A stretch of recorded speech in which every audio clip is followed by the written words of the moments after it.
Hello guys, ഇന്ന് നമുക്കൊന്നിരിക്കുന്നത് Realme 11 Pro 5G എന്ന് പറയുന്ന മോഡലാണ്. ഇതിൻ്റെ ഡിസ്പ്ലേ റിപ്ലേസ്മെൻറ്റിന് വന്നേക്കുന്നത്. ഇതിൻ്റെ ഡിസ്പ്ലേ കണ്ടാൽ തന്നെ അറിയാം, നമുക്ക് LED ഡിസ്പ്ലേ കർവ്ഡാണ് വന്നെ. ഇത് ഡാമേജ് ആയിട്ട് വന്നേക്കുന്നത്, അവിടെ ഇവിടെയൊക്കെ ഇങ്കൊക്കെ ലീക്കുണ്ട്. അപ്പോൾ ഇതിൻ്റെ ഡിസ്പ്ലേ റിപ്ലേസ് ചെയ്യാൻ വേണ്ടി ഫസ്റ്റ് തന്നെ ഹീറ്റ് ചെയ്ത് ബാക്ക് പാൻറ്റ് ഊരാം. അതിനുശേഷം മുകളിലത്തെ അടിയിലത്തെ എല്ലാം സ്ക്രൂ ഊരി കഴിഞ്ഞാൽ നമുക്ക് ഇത് മുകളിലത്തെ ഈ പാനൽ റിമൂവ് ചെയ്യാൻ പറ്റും. അതിനുശേഷം ഇതാണ് ബാറ്ററിൻ്റെ കണക്ഷൻ, ഡിസ്കണക്ട് ചെയ്യുക. അടിയിലെ ബോട്ടൺ സ്പീക്കർ ഊരി മാറ്റാം. ഇവിടെയാണ് ഡിസ്പ്ലേൻ്റെ കണക്ഷൻ വന്നത്, അത് നമുക്ക് ഊരി നൈസായിട്ട് മാറ്റാം. എന്നിട്ട് ഹീറ്റ് ചെയ്ത് പഴയ ഡിസ്പ്ലേ ഡാമേജ് ഉള്ളത് നമുക്ക് ഊരി കളയാം.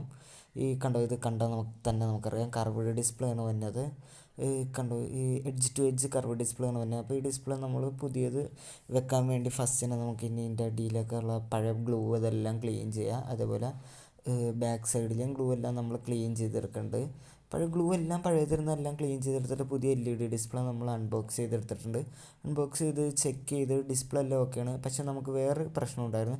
ഈ ഫോണിന് ഫ്രെയിമിന് അത്യാവശ്യം ബെൻഡ് ഉണ്ടായിരുന്നു. അപ്പോൾ ഞാൻ കസ്റ്റമറുടെ അടുത്ത് പറഞ്ഞായിരുന്നു ഫ്രെയിമിന് ബെൻഡ് ഉണ്ട്, അപ്പോൾ നമുക്ക് ഫ്രെയിമും കൂടെ മാറ്റിയാലാണ് ഈ പുതിയ ഡിസ്പ്ലേ കറക്റ്റായിട്ട് ഇരിക്കുകയുള്ളൂ. കാരണം കർവ്ഡ് ഡിസ്പ്ലേ ഉള്ളൂ, അത് വെച്ചില്ലെങ്കിൽ ഡാമേജ് വരും, ലൈൻ വാർണിഷ് വരും, പിന്നെ ടൈറ്റ് ചെയ്ത് കഴിയുമ്പോൾ.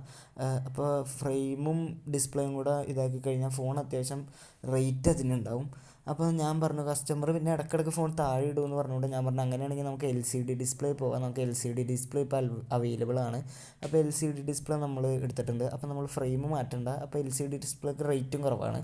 അപ്പോൾ ഞങ്ങളിങ്ങനെ കസ്റ്റമറായിട്ട് ഞാൻ പറഞ്ഞു, എൻ്റെ ഫ്രണ്ട് തന്നെ കേട്ടോ കസ്റ്റമർ പറഞ്ഞു, നമ്മൾ കണ്ട ഒരു LCD ഡിസ്പ്ലേ എടുത്തിട്ടുണ്ട്. LCD ഡിസ്പ്ലേൻ്റെ പ്രശ്നം എന്താണെന്ന് വെച്ച് കഴിഞ്ഞാൽ അത് ഫിംഗർ പ്രിൻറ്റ് വർക്ക് ചെയ്യില്ല, അതിൽ പ്രോക്സിമിറ്റി സെൻസർ വർക്ക് ചെയ്യില്ല എന്നാണ്. അപ്പോൾ നമ്മൾ LCD ഡിസ്പ്ലേ എടുത്ത് ചെക്ക് ചെയ്ത് നോക്കി, ഫോൺ ഓൺ ചെയ്ത് കണ്ടു. ഇപ്പോൾ ചെക്ക് ചെയ്യണം കേട്ടോ ഫോൺ. അപ്പോൾ LCD ഡിസ്പ്ലേയിൽ ഈ കർവ്ഡ് വന്ന സ്ഥലത്ത് സൈഡിലൊക്കെ പ്ലാസ്റ്റിക് ആയിരിക്കും. ഞാൻ നേരത്തെ ഒരു LCD ഡിസ്പ്ലേ ഇതേപോലെ വേറെ ഫോണും വെച്ച് കാണിച്ചു തന്നിട്ടുണ്ട് കേട്ടോ കർവ്ഡിന്. അത് എൻ്റെ ചാനൽ നോക്കിക്കഴിഞ്ഞാൽ നിങ്ങൾക്ക് വേറെ വീഡിയോയിൽ കാണാൻ പറ്റും. കണ്ടോ, ഫിംഗർ പ്രിൻറ്റ് ഇവിടുത്തെ സെൻസറും വർക്ക് ചെയ്യാത്തതാണ് LCDൻ്റെ പ്രശ്നം. അപ്പോൾ നമ്മൾ LCD ഡിസ്പ്ലേ ഫുള്ള് ഓൺ ചെയ്ത് ചെക്ക് ചെയ്ത് നോക്കിയത് പക്കയായിരുന്നു. കണ്ടോ, ചെക്ക് ചെയ്ത് നോക്കിയപ്പോൾ എല്ലാം പക്കയായിരുന്നു, എല്ലാം നമ്മൾ നോക്കി. പിന്നെ LCD ഡിസ്പ്ലേക്ക് LED അത്ര ക്വാളിറ്റി ഉണ്ടാവില്ല എന്നുള്ളൂ. പിന്നെ നമ്മൾ പഴയ ഡിസ്പ്ലേ LCD ഡിസ്പ്ലേൻ്റെ ബാക്കിലെ സീലെല്ലാം മാറ്റി പുതിയ ഗ്ലൂ എല്ലാം അപ്ലൈ ചെയ്ത് ഫിറ്റ് ചെയ്ത്. ഗ്ലൂ അപ്ലൈ ചെയ്യുമ്പോൾ ഓവറായിട്ട് ഗ്ലൂ അപ്ലൈ ചെയ്യരുത്. അതേപോലെ അടിഭാഗത്താണ് സർക്യൂട്ട് തന്നെ, അവിടെ നമ്മൾ ഓവറായിട്ട് ഗ്ലൂ അപ്ലൈ ചെയ്ത് കഴിഞ്ഞാൽ ഇതേപോലെ ടച്ചിനൊക്കെ ഇഷ്യൂ വരും, പിന്നെ ഡിസ്പ്ലേ ബ്ലാങ്ക് ആയി പോകാൻ സാധ്യതയുണ്ട്. അപ്പോൾ അതെല്ലാം നമ്മൾ കറക്റ്റായിട്ട് ഇതാക്കിയിട്ട് ബാക്ക് പാനലിൽ വെച്ചു, എല്ലാം തിരിച്ച് സ്ക്രൂ ചെയ്ത് ബോട്ടൺ സ്പീക്കറെല്ലാം സ്ക്രൂ ചെയ്തു. അതിനുശേഷം പഴയ ഗ്ലൂ ബാക്ക് പാനലിൽ ഉണ്ടായതും ക്ലീൻ ചെയ്ത് പുതിയ ഗ്ലൂ അപ്ലൈ ചെയ്തു. നമ്മൾ തിരിച്ചെല്ലാം വെച്ച് റബ്ബർ ബാൻഡ് കൊടുത്തിട്ട് അതിനപ്പോഴേക്കും ഫോൺ സെറ്റായിട്ടുണ്ട്. ഫോൺ ഓൺ ആക്കി എടുത്തതിനപ്പോൾ കണ്ടോ പക്കയാണ് ഫോൺ, ഇപ്പോൾ ഒരു കുഴപ്പമില്ല. അപ്പോൾ നമുക്ക് LED ഡിസ്പ്ലേ വേണ്ടവർക്ക് LCD അവൈലബിൾ ആണ്. പിന്നെ ഇതിൻ്റെ ഫ്രെയിം അവൈലബിൾ ആയിരുന്നു, കസ്റ്റമർ ഇടയ്ക്കിടയ്ക്ക് താഴെ ഇടുമെന്ന് പറഞ്ഞുകൊണ്ടാണ് നമ്മളിങ്ങനെ എടുത്തത്.